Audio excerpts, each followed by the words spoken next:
The 9 were all members of the extended LeBaron family. They consider themselves Mormon, but aren't affiliated with the Mormon Church. Team 12's William Pitts joins us now in Studio 12A. And Will, what have you learned about the LeBaron family? Well, this community was founded at the turn of the 20th century as a sanctuary for polygamy. But in the 1970s, the family split, started a murder spree that claimed the lives of more than 25 people. Ruth Warner left LeBaron at age 15. Escaped is the word she used. She says she was sexually abused by her stepfather, a polygamist with 9 wives. Ruth has more than 40 siblings. She's come back to visit since and says she never felt safe.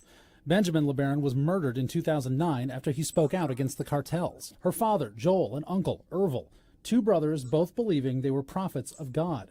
Ervil broke away from Ruth's father, starting his own church, adhering to the concept of blood atonement. It was blood to pay for sins. The first to pay was his own brother, Ruth's dad. There were 3 men that beat him up badly and killed him. But I grew up still learning his philosophy. The community still, even today, follows many of his teachings. Ervil convinced his family and followers to kill at least 25 people in the 1970s and 80s before the cult fell apart. He was dubbed the Mormon Manson, sentenced to life in prison, where he died. 2 of his sons were arrested in Arizona for auto theft and eventually charged with more murders in 1988. Today, the first of 2 funerals for the victims of the LeBaron massacre. 3 mothers and 6 children ambushed on a dirt road. The cars shot and set on fire. 5 children were also shot and survived. The victims being laid to rest in LeBaron. Violence returning to a community so very familiar with it. So what does the Mormon fundamentalist Mexican LeBaron polygamous family have to do with Lori and Chad Daybell? Well, both identify themselves as being part of the Church of the Firstborn. Further similarities include pedophilia and incest, dead children, illegal drug and child trafficking. Yes, Lori and Chad Daybell, self-righteous Mormon serial killing couple.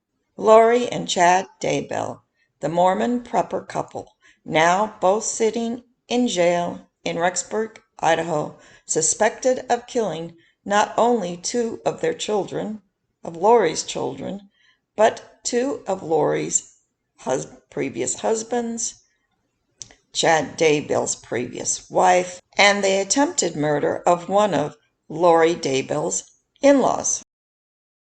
I think that's enough to at least qualify Lori Daybell as being one of history's most notorious serial killers, if in fact she is convicted.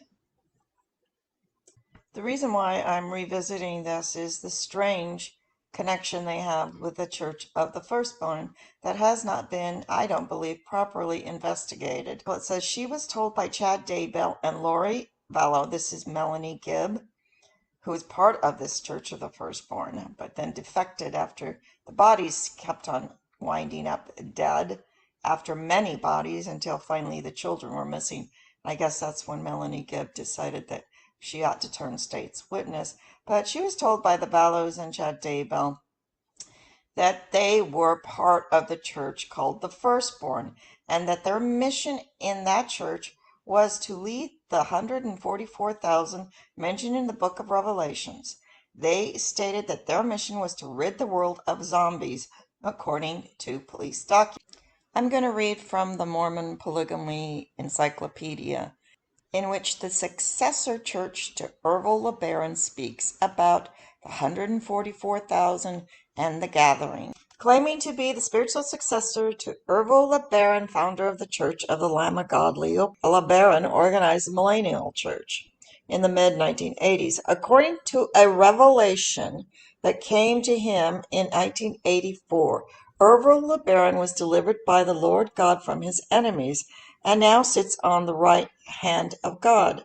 LeBaron and his associate Grand Patriarchs, Paul L. Gardino, Bill Rios, Paul Rios, have inherited the sealing keys formerly held by Ervil LeBaron. Their task is to seal the 144,000 Grand Patriarchs of the 12 tribes of Israel, whom God, according to their beliefs, previously hidden from the world. The group holds that they are the only persons entrusted with this sealing power.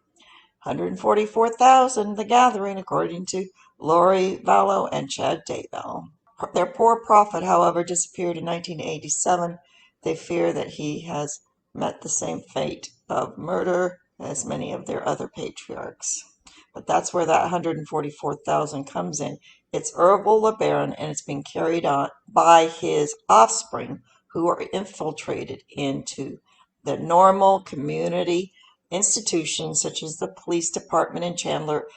I'm making this representation only based on the conduct of the Chandler Police Department in completely exonerating the perpetrator, Alex Cox, in the murder of Lori Vallow's husband, Charles Vallow. My belief is also based on the high concentration of this strange cult preparing the people in the Chandler area and in Chandler's Mormon community. I believe these are children of the polygamous offspring of the Mexican LeBaron clan, based on reasonable evidence. Arizona, in the army, and they're all over the place. Started last summer with Lori Daybell's brother shooting and killing her estranged husband, with a connection to life insurance, $1 million that Lori expected to recover. And you're going to find in these killings, there's always life insurance. Lori Vallow wasn't initially involved in this polygamous group, I do not believe. She was raised in San Bernardino by a very classic Mormon family that believes in child marriages. I had a relative that was engaged at 15. They speak to spirits. They have auditory, and visual hallucinations. They call them familiar spirits, but it's like walking schizophrenia, but it's organized.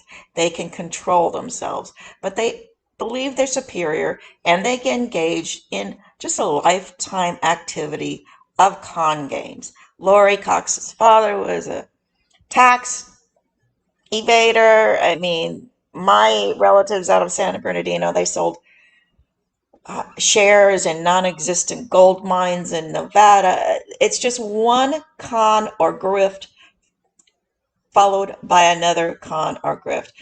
Some of the classic con games I saw my extended relatives play were burning down their own commercial buildings to collect the insurance. Another very classic con game, is MLM, multi-level marketing, and you see Keith Raniere involved in multi-level sex marketing of harem-type polygamy and pedophilia. I'm going to show you later how Keith Raniere's NXIVM is involved or connected with this LeBaron group out of Mexico. In fact, 2 of my extended family who were involved in constant securities violations and etc. So many low-grade criminal activity ended up serving some time in prison. It's not fun, but they come out of prison believing they're more righteous and more superior than everyone else. It's a walking hallucinated delusion. And they can hold it together. Lori Vallow believes that she's actually talking to spirits, just like my relatives also believed they were talking to spirits on the sly, that they had this familiar spirit talking to them and telling them special messages on what they should do and how they should take advantage of others. And also how evil everyone else is and how superior they and their special talking spirit is. And you notice that Lori Vallow shows up in Mesa, Arizona, after being introduced to Chad and this whole Church of the Firstborn, just very comfortable with talking about how she wanted to kill her first husband, Ryan, But secondly, how she was constantly being told by certain spirits what to do, how to find things, go to the temple, listen to the spirits talk to me. And the audience thinks that she's talking in metaphors, but she is not. She actually hallucinates and has these auditory hallucinations. I, as a child, thought they were just symbolic illusions of having God give you a inspiration, but I later found out in my own family these are actual visual. You can call them angels, call them demons, call them whatever you like, but it's schizophrenia that is well hidden. And they look normal. They talk normal. Well, they've got dead eyes, most of them. Very, very dead eyes. Or like Lori, very bright eyes. She's what you call on the histrionic diva side of the delusional spectrum disorder. Very much a psychopath, but you'd never believe it because she's got the whole shtick down of being sweet. Oh, she says, can I help you out, Chad? I'm in prison, but you're out there. What can I do for you? As she talks to him from prison, and they're digging up her children in Chad's yard. She's asking in that sweet little voice, oh, if there's anything I can do for you, please call me. It's incredible. So what we have here is an occultic, well-hidden form of Mormonism, completely infiltrated in the conventional Mormon church, that I now look back on it and wonder if 1/3 to 2/3 of the people in my very own ward were a part of this strange, walking, schizophrenic zombie people. They're the walking dead. Their eyes are dead and they listen to spirits talk to them. They're people that talk to the dead and they talk to spirits, and the spirits tell them what to do. And I'm going to go out on a limb here, but I do not believe Lori Vallow's brother, Alex Cox, was new to killing. I believe he's probably some sort of secret society, CIA, undercover, serial assassin working undercover because he was so comfortable with killing. He tried to kill Lori's third husband, Mr. Ryan, twice. He had no problem killing his once close brother-in-law, Charles Vallow, and certainly Jason Mao and the whole clan in Chandler, Arizona, appear to applaud him. That it is so apparent, to me at least, that these killings are so by design and completely supported by this strange group of underground assassins. Mormon splinter group that is doing their, I call it the grift, or how in the Middle Ages they were called fellow travelers or the Pied Pipers or the Elmer Gantries. They come into town preaching goodness and elixirs to help people with their health ailments, and that there was some contagion coming across the plains and they were there to sell them their elixirs. And then before these Elmer Gantries or snake oil salesmen would leave, the farmer's daughter would be pregnant, his barn burned down, and all his horses stolen. And the Elmer Gantry would be on the run. This is the grift of these they're called a family. They recognize each other, they do different handshakes, different whatever. And this is part of the Utah Brighamite cult that broke off of the Nauvoo cult in May 1844. And every place that these Brighamite Utah Mormon cultists go, you're going to have complete collapse of the economy. You're going to have people stealing each other's stuff. It's in chaos. Well, this Church of the Firstborn were polygamous that broke off of the, what should we say, conventional, the front Mormon church, and they went down to Mexico in Juarez, I believe, in Chihuahua, and started their cult down there. Well, as a result, there were numerous killings, shootings, car thefts, drug cartels, etc. Complete collapse of the state of, I believe, Juarez and Chihuahua. And what's the common denominator in all these complete collapses of economies and of communities? It's usually a Mormon type of polygamous preacher. Now, this is also the part of the cult that Mitt Romney's parents are related to. And in fact, one of these more recent killings in the state of was not only the LeBaron family name, but also Mitt Romney's relative called, I think, is Romney. He was kidnapped. So it's just nonstop murder, intrigue, drug cartels. Oh, and with the polygamy, you have child trafficking. They produce their families, harem polygamy style, where they sell the children off. Some say for $50,000-$60,000. They sell them to the Middle East because Middle Eastern sheiks love the blonde hair, blue-eyed type of look of these children that these polygamous cults allegedly sell. This is just the rumor. Chad Daybell and Lori Vallow were entangled with this murderous LeBaron cult, and I'm going to show you how. Shortly after Lori Vallow's husband's death, quote unquote, that was allowed to happen because the Chandler police, which I have reason to believe is infiltrated by this LeBaron group, allowed Chad Daybell, allowed Lori Vallow to have her husband killed for the grift or the insurance money that keeps these cults going. They're always into some sort of criminal activity. But it's also a religious calling. It goes back to Rome, in which you had to kill people in order to gain salvation. And this is what the LeBarons teach their children, that they must kill for the Lord in order to achieve salvation. That's going to be later on in this video.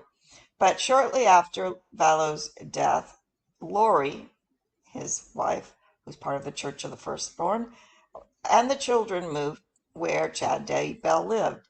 He ran a small publishing company that printed doomsday and preparing the people kind of books. He was married at the time to Tammy Daybell, who died that October of what her obituary said was natural causes. And of course, Melanie Gibbs states that Lori Vallow had been previously told by Chad that his wife, Tammy Daybell, was going to end up dead. It probably, she said, in a car crash, but she was uncertain. But Lori Vallow told her that Tammy Daybell was going to be dead before Lori arrived in Idaho. That did not happen. Tammy Daybell was still alive at the time, but only for a few weeks. She died in her sleep. And again, life insurance, $450,000 of life insurance was paid to Chad Daybell. Again, their grift.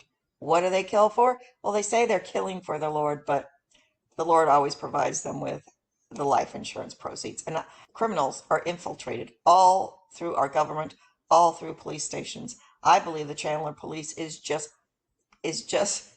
filled with these LeBaron offshoots of blood atonement, killing for the Lord type people. Again, just my belief based on reasonable but circumstantial evidence, in that Alex Cox was allowed to escape totally free after shooting point blank Charles Vallow, his once close brother-in-law. And afterwards, Lori and the clan have a pool party. I don't know how outraged you are, but certainly if I were sane, I would have tried to act a little bit shocked and surprised and sorrowful. I certainly wouldn't have had a pool party